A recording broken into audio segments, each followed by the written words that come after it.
जिस बेटी को बाप मारना चाहता था वो बेटी बनी डॉक्टर।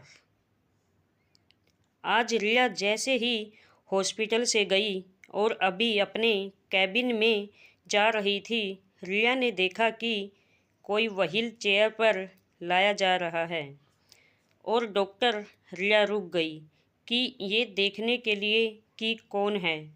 पास आने पर मैंने चेहरा ध्यान से देखा तो याद आ गया कि ये चेहरा देखा हुआ है और ये तो मशहूर व्यापारी कुमार वर्मा हैं, जो कभी मेरे पापा हुआ करते थे। उन्हें ऑपरेशन थिएटर में बाईपास के लिए लाया जा रहा था, जो डॉक्टर अनिकेत सर के गाइडेंस में मैं करने वाली थी। कुमार वर्मा को देखते ही मैं अपनी माजी में चली गई। अनिकेत सर ने मुझसे पूछा, डॉक्टर रिया, आप तैयार हैं मुझे असिस्ट करने के लिए? मैंने हामी भरी। कुछ तैयारियां बाकी थी जो मैंने अन्य नर्सेज कर रही थी। इसी बीच में बीती यादों में खो गई। अभी भी मेरे कानों में स्पष्ट आवाज़ गूंज रही थी। पापा मम्मी से कह रहे थे कि सुनो रेखा, मैं जा रहा हूँ तुम दोनों को छोड़कर। अब मैं गायत्री के साथ रहूँगा। मम्मी बोलती रही कि आप कारण तो बताओ। वो बोले, मुझे नहीं रहना बस, और अपने कपड़े से भरा सूटकेस उठाकर चल दिए। तुमने तो मुझे एक बेटा दिया नहीं, कौन वारिस होगा मेरा? मुझे तेरी मनुष्य बेटी का मुँह नहीं देखना। अरे पैदा होते ही इसका गला दबा देना चाहिए था। मेरी गायत्री मुझे बेटा देगी और अब मैं उसी के साथ रहूँगा। अब मुझे तुम माँ बेटी के साथ नहीं रहना। मैं उस समय लगभग 12 वर्ष की बालिका थी और पापा मुझे और मम्मी को छोड़कर चले गए। मुझे कुछ समझ नहीं आया।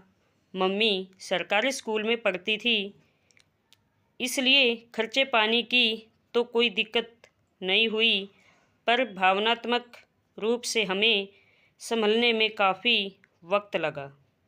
दिन बीते, मम्मी ने कोई दावा नहीं किया। उनका कहना था कि जिसने छोड़ दिया उसके रुपये भी क्यों लेना। पापा ने मुझ पर भी कोई हक नहीं जताया। मैं और माँ ही एक दूसरे का सहारा थी।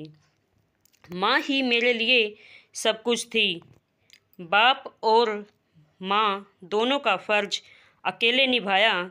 समय के साथ आगे बढ़ते हुए मैं हार्ट स्पेशलिस्ट डॉक्टर बन गई।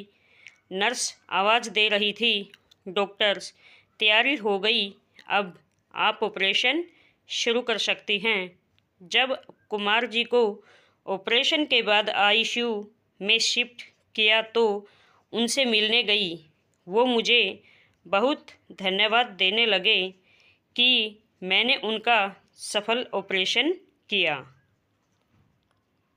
मैं बोली, कुमार जी, क्या आपने मुझे पहचाना? वो बोले, अरे आप ही तो डॉक्टर रिया हो जिसने मेरा सफल ऑपरेशन किया है।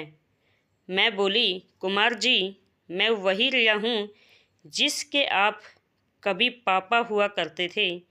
वो मुझे आश्चर्य से देखने लगे, फिर नमी आँखों से मुझे देखते हुए बोले, बेटी, तुम लोगों से दूर जाकर मैं कभी सुखी नहीं रहा।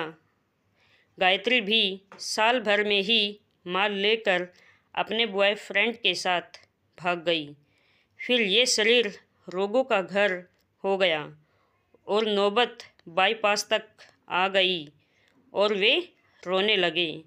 दया तो मुझे भी बहुत आई, पर कहीं पड़ा हुआ याद आया कि कर्म की गति न्यारी है।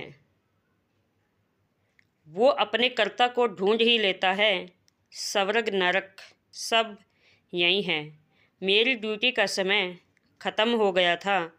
मैं उनको वहीं छोड़कर वापस घर आ गई, क्योंकि इनसे मेरा कोई रिश्ता नहीं था।